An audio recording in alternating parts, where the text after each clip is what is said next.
JF, favorite supercar manufacturer. Well, right now it's got to be Pagani. For me, Koenigsegg. Today, Road Testament, Pagani, Koenigsegg. Let's start.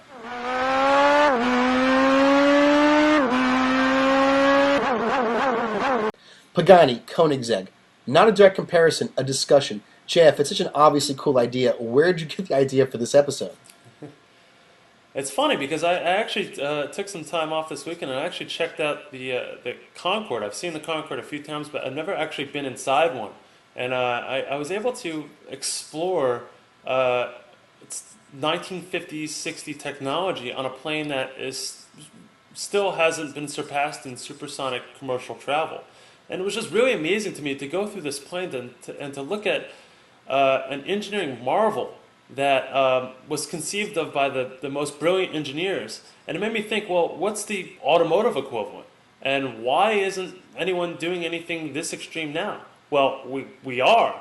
And the two companies that came to mind were Pagani and Koenigsegg, two small outfits that are pretty much leading the way in new technology for car manufacturing.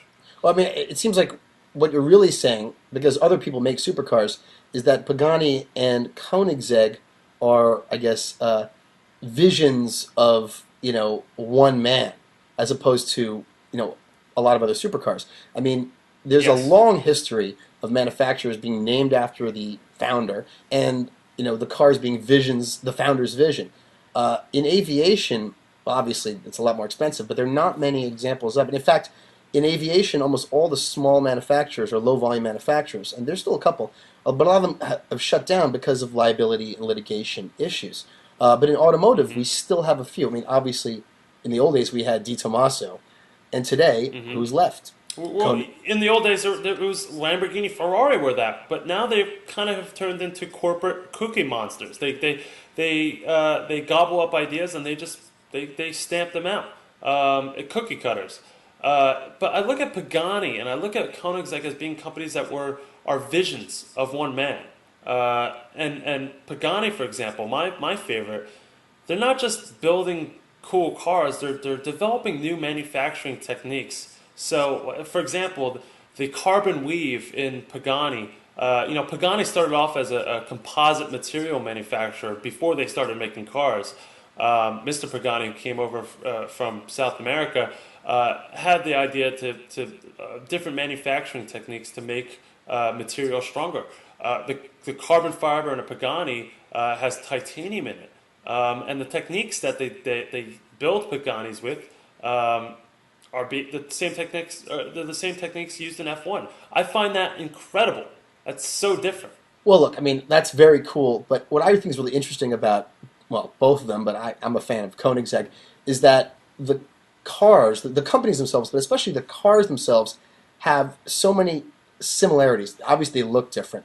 But an obvious similarity in both cases, like Di Tommaso, is that you have absolutely unique exteriors and interiors. You have pricing, which is almost identical, $1.2 million. But both manufacturers use someone else's power plant. Yeah. Well, why should they have to spend the time in developing motors that someone else have already developed? When the motors, they're the heart of the car, but they just need to produce power and torque, and it's the rest of the car, the balance, the infrastructure, the materials used that really define the characteristics of modern supercars. It's not the motor; it's more about the setup. Well, it's funny because the low volume, high end, custom built cars. I mean, Morgan is an example. It's not quite in the same category. The companies that have survived are the ones that did use someone else's power plant. Morgan uses BMW. The companies that tried to build everything, including their own power plants, have not survived. And TVR is the best example of that. A power plant, TV. is one of the most expensive things to develop.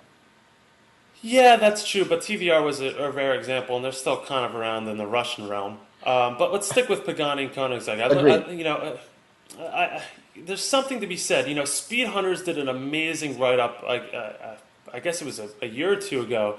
They went into the side of the Pagani factory. It was a very transparent article where Pagani invited them in to watch them produce cars. Pagani only produces about 10 cars a year, and to to look at how they were developing and designing and building these cars all by hand, it was really incredible. And to think that, there's so many different variations of the Pagani Zonda.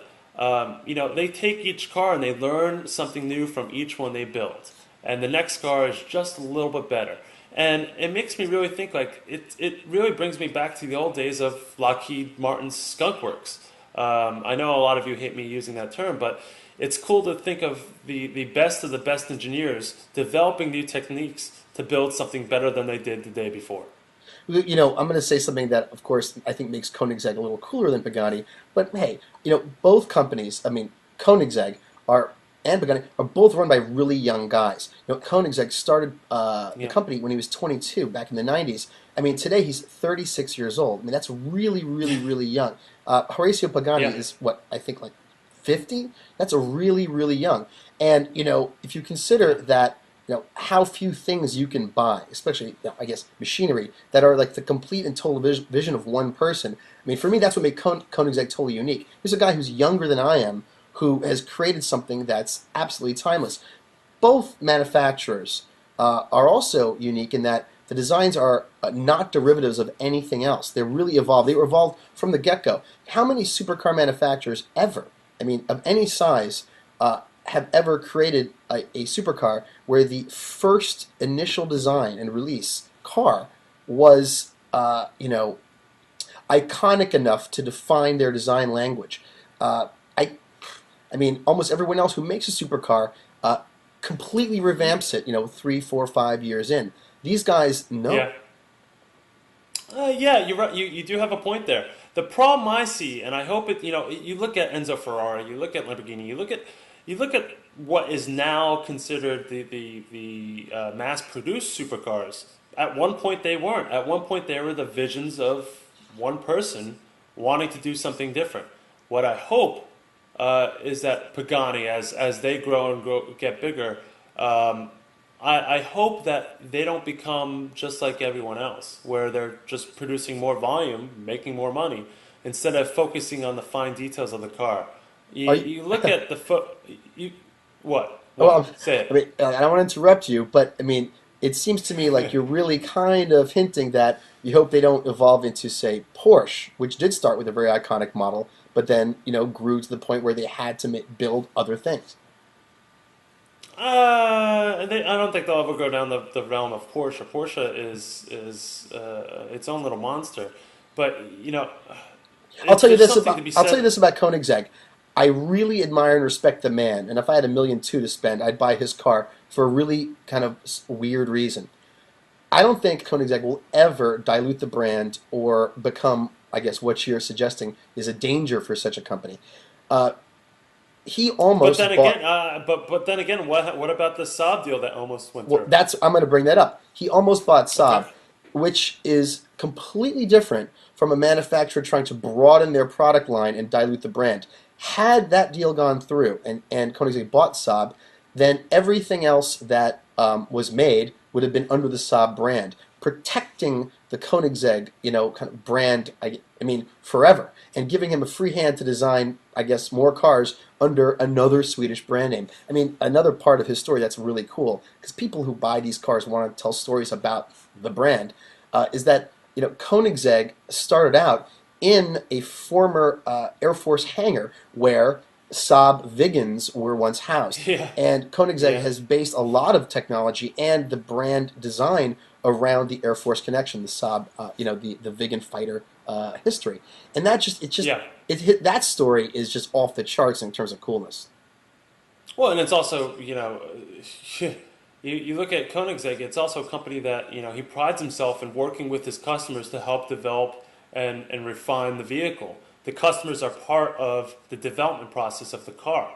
That's very cool. I think that says a lot. That's almost back to the aviation industry that has a lot to do with how contractors work with the client. So the U.S. Air Force works with Lockheed Martin or Boeing to improve the product that they're selling and manufacturing. I Let, think let, that's very cool. That interaction between the customer and the designers. and look, I know this is not Koenigsegg versus Pagani. This is not what it is about. Question for No, you: the engine that goes into Pagani is a Mercedes engine. AMG sourced. Yeah. Is that a special version of that engine? Well, for the C9, they've claimed that for the C9, the upcoming Pagani replacement to the current Zonda, it will be a special version. They've claimed and came out with a press release. Is it Whether is that version actually fully built and by Mercedes for Pagani, or does Pagani actually work on do work themselves to it? I think it's all done with an AMG. I'm not quite certain. I know that Pagani has influence over that motor, but I think it's actually developed by. I think the contract is that AMG develops and manufactures the brand, and it gets ships over. It's like a crate motor for Pagani. You know what I'm going to say next that you don't want me to say, right? What? About Koenigsegg's engine. Oh yeah, I know. Yeah, okay. Okay, Go ahead. like Say Di it. Tommaso, it's a Ford engine. And in fact, it's the Ford Modular V8, which we discussed during our Di Tommaso Yep. episode. And even though Koenigsegg's next model, the Agera, is going to, well, they're saying the engine is theirs, it's still based on the Ford Modular V8. And, I Yep. got to say, not that I want to buy American, but if again, my 1.2 million would have to go to Koenigsegg, if only for that reason.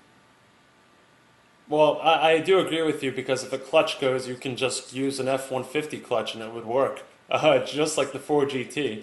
I guess you can't really do that with a Pagani, but that's besides the point. I think what we're trying to get at here, two amazing car manufacturers that really are pushing the limits of innovation in the automotive industry, and I hope that they stick around to really provide us thoughts into what we can do as creative individuals in society, pushing the limits of what was initially thought. It's kind of like a tiny little road F1 shop, but for cars that we can buy if we have the money. Well, hey, look, high-end car design is pretty much the last best expression, ultimate expression of, I guess, uh, design, art, engineering in one place, in one package. Not Yeah, many other things you can buy at any price are like that. Unfortunately, aviation is no longer one of those things. And not that yeah, I want to bring up the Bugatti Veyron, which I'm not. However, I got to say, if I had to buy any one of these cars, if I had to buy any supercar, I'd rather have a Pagani or a Koenigsegg over pretty much anything else because they are the expression of one man's vision. And in terms of yeah. if you had to define the word art in the context of cars, I think these two represent art in a way that maybe nothing else does because everything Yeah, comes from the vision of one man. And that is agreed. worth maybe $1 million. It's good. Great ending to the episode, Alex. I hope that, well, actually, I'll see you in a few days when I come out there. Yeah, we'll see you next week, guys. Right, next week, the Cabo, the Ultimate Aero SSC, and Cabo, you mean the the crossbow? Let me tweet how you just butchered the name of that. Marussia, I think. What's the other one? All right, Yeah, signing off. JF, good to see you. See you next week. be good, man. That was a good episode. Yeah, yeah. Actually, I think we came in at like 7 minutes and change.